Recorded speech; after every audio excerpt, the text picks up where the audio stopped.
27ویں آئینی ترمیم کے حوالے سے بعض اوقات آپ کی اگر نیت اچھی ہو اور کوئی آپ ٹھیک بھی کام کرنا چاہ رہے ہو، لیکن طریقہ کار پہ اگر آپ صحیح نہیں کرتے اس پہ سوال اٹھتے ہیں۔ نیتوں کا حال تو اللہ کو پتا ہے، انما الاعمال بالنیات، ہمیں نہیں پتا آپ کے سینوں میں کیا ہے، آپ کے اس میں کیا ہے، لیکن جس طریقے سے ہو رہا ہے، جس طریقے سے پاکستان کے آئین میں ترامیم ہو رہی ہیں، اس پہ بندہ یہی کہہ سکتا ہے کہ وائے ناکامی، متائے کارواں جاتا رہا، کارواں کے دل سے احساس ضیاء جاتا رہا۔ میں کتنی بار اس پارلیمنٹ میں اپنے اس طرف اور اپنے اس طرف دوستوں کو یہ بات کہتا رہا ہوں کہ ہم جن جماعتوں میں ہیں اپنے اپنی لیڈرشپ کی ہم عزت کریں، ان کو فالو کریں، کیونکہ اللہ کے بعد اپنی لیڈرشپ، اپنی جماعت کی برکت سے آپ کو اللہ عزت دیتا ہے۔ لیکن اپنی جماعت کی طرف سے مجھے یہ حق کب سے ملا کہ میں کسی اور کے لیڈر کی توہین کروں؟ میں نے پچھلے 13 سال میں کبھی نواز شریف صاحب یا بھٹو صاحب کے خلاف کوئی ایسی بات نہیں کی جو اصول کے خلاف ہو۔ میں روز یہاں عمران خان صاحب کے حوالے سے ایک بات سن لیتا ہوں، میں مسکرا کے یہاں پہ بیٹھ کے برداشت کرتا ہوں، کیونکہ میں گالی پہ بلیو نہیں کرتا، کیونکہ میں نے اپنے قرآن میں پڑھا ہے کہ وقولوا للناس حسنا، لیکن میں نے اپنے اساتذہ کرام سے یہ سنا ہے اور ان سے سیکھا ہے کہ جب موقع آئے تو پھر گالی کا جواب دلیل سے دیا کرو۔ میں نے خود اپنے ان کانوں سے سنا اور میں نے دیکھا، میں اس وقت وکالت کا طالب علم تھا کہ میں نے محترمہ بے نظیر بھٹو شہید صاحبہ کو یہ کہتے ہوئے سنا۔ یہ میں نے کبھی نہیں سوچا تھا کہ ان کی اپنی جماعت سپریم کورٹ کے چیف جسٹس کے گھر سے وہ عزت کا جھنڈا اپنے ہاتھ سے اتارے گی۔ میرے دوستو، جناب ڈپٹی اسپیکر صاحب، آپ تو پرانے جیالے ہیں، آپ کے اور ہمارے ایک سیاسی لیڈر نے جن اصولوں کی خاطر پھانسی گھاٹ پہ پھانسی کے بندے کو چوم کے گلے سے لگایا، اس آئین کو آج اس کی جماعت پھانسی گھاٹ پہ چڑھائے گی، یہ میں نے کبھی نہیں سوچا۔ تو ادھر ادھر کی نہ بات کر، یہ بتا قافلہ کیوں لٹا؟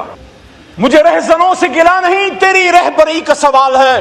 جس وکیل نے یہ ملک بنایا تھا، قائد اعظم محمد علی جناح، ہمارے دشمن ملک کا وزیر دفاع جسونت سنگھ اپنی کتاب میں بابا قائد اعظم محمد علی جناح کے بارے میں کہتا ہے کہ آخری چیکس جب محمد علی جناح نے زیارت ریزیڈنسی میں علیل ہوتے ہوئے آخری چیکس جو انہوں نے کاٹے، اس میں سے ایک چیک وہ بھی تھا کہ جب وہ بیمار تھے، وہ کھانا نہیں تناول فرما رہے تھے، ان کی اشتہا بند تھی، ان کے لیے جالندھر سے کوک منگوایا گیا۔ انہوں نے پوچھا، انہوں نے بڑے دنوں بعد کرنے لائی بخش جو ان کے مالش تھے، انہوں نے اپنی کتاب میں مائی بردر میں ان کی سسٹر نے بھی کہا، فاطمہ جناب بی بی نے بھی کہا کہ بڑے دنوں بعد میرے بھائی نے تھوڑا سا کچھ کھانا تناول فرمایا اور پھر پوچھا کہ who paid for it؟ Deputy speaker صاحب، the founder of Pakistan was asking that who is paying for me when I am dying on my deathbed? He was being told that you are you are the Governor General of Pakistan. The state is responsible to pay your expenses. He said no. میں ریاست کے پیسوں پہ عیش نہیں کروں گا۔ اور آخری جو کچھ چیک کاٹے ان میں سے ایک چیک وہ بھی تھا کہ انہوں نے کہا یہ چیک کاٹو، یہ پیسے اس کو پے کرو اور اس کو واپس بھیجو۔ آج میں حیران ہوں، قائد اعظم محمد علی جناح کے ملک میں لوگوں کو استثناء کی ضرورت پڑ گئی۔ کیا فاروق اعظم سے معاذ اللہ بڑا کوئی اسٹیٹسمین پیدا ہو گیا ہے؟ کیا خالد بن ولید رضی اللہ عنہ سے بڑا کوئی جرنیل پیدا ہو گیا ہے؟ جنگ یرموک میں فاروق اعظم نے جب خالد بن ولید رضی اللہ عنہ کو معذوری کا لیٹر بھیجا، انہوں نے چونکی نہ چرا کی اور سیف اللہ نے اپنی تلوار لہراتے ہوئے کہا کہ میں خلیفۃ المومنین فاروق اعظم کا حکم مانتا ہوں۔ کیا ہمارا کوئی جرنیل خالد بن ولید سے بڑا ہو گیا جو اس کو استثناء چاہیے؟ استثناء کسی بھی صورت میں کسی مسلمان کے لیے لینا is an Islamic, and according to the preamble of Pakistan, the constitution of Pakistan, the people of Pakistan, when they put their sacred trust in us as a parliamentarian, we are bound by the principles of Islam. And according to the constitution of Pakistan in its preamble, the founders of Pakistan are saying wherein the independence of the judiciary shall be fully secured. Number 1 اور دوسرا وہ کیا کہتے ہیں، یہ بڑی important ہے، آج ہم ہیں کل آپ ہوں گے، میری دعا ہے کبھی نہ ہو، ہم اگر ان کرسیوں پہ آئے، آپ کے ساتھ اگر یہ کسی نے کیا جو آج ہمارے ساتھ ہو رہا ہے، وہاں سے کوئی نہ بولے علی بولے گا، کیونکہ علی کا نام، علی کا کام بولنا اور کھڑا ہونا ہے. Wherein the principles of democracy, freedom, equality, tolerance and social justice as enunciated by Islam shall be fully observed. My Deputy Speaker صاحب، Honorable شاہ صاحب، آپ سے مخاطب ہوں. یہ جو ترمیم ہم کرنے جا رہے ہیں 27ویں ترمیم، this is against the preamble of the Constitution of Pakistan. کسی عامر کو بھی توفیق نہیں ہوئی 56 کا اٹھا لو، 62 کا اٹھا لو، 73 کا اٹھا لو، ضیاء صاحب کی ترامیم 8ویں اٹھا لو، مشرف صاحب کی رفع اٹھا لو، کسی میں جرت نہیں ہے کہ قرارداد مقاصد کے خلاف جائے.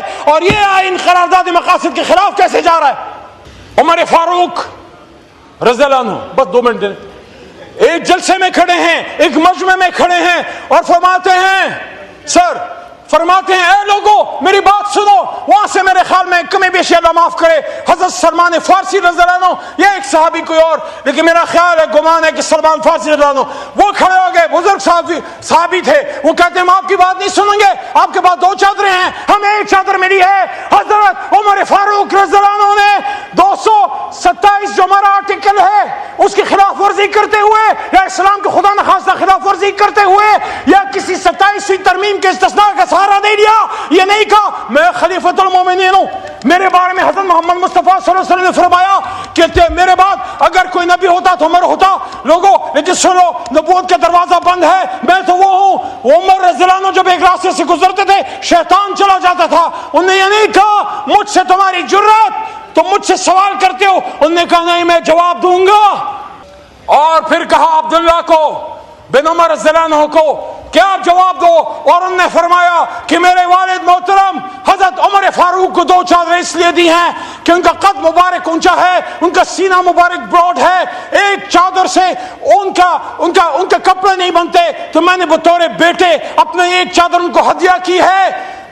تو یہ چادر کا اتنا بڑا اعزاز ہے، اتنا بڑا مقام ہے، لیکن اس کا بھی جواب اچھے صاحب دینا پڑا ہمارے اکابرین کو. اور جب جواب دیا تو پھر صحابی کا بھی جواب سنیں.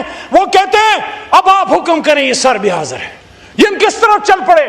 میرے دوستو، کون ہے اس پاکستان میں جو اپنی پاک فوج کو مضبوط دیکھنا نہیں چاہے گا؟ سلطان صلاح الدین ایوبی رحمہ اللہ کا قول ہے. وہ کہتے ہیں اگر اپنے غدار کو نہیں پہچانتے تو دیکھو جو جنگ کی حالت میں تمہاری فوج کو ٹارگٹ کرے وہ غدار ہے. اب ہر کوئی اپنا دیکھ لے. ہماری جماعت کا جو بیس لائن پالیسی ہے وہ جناب عمران خان صاحب نے ہمیشہ یہ دی کہ ملک بھی میرا ہے اور فوج بھی میری. کسی کو عمران خان سے ڈرنے کی ضرورت نہیں ہے.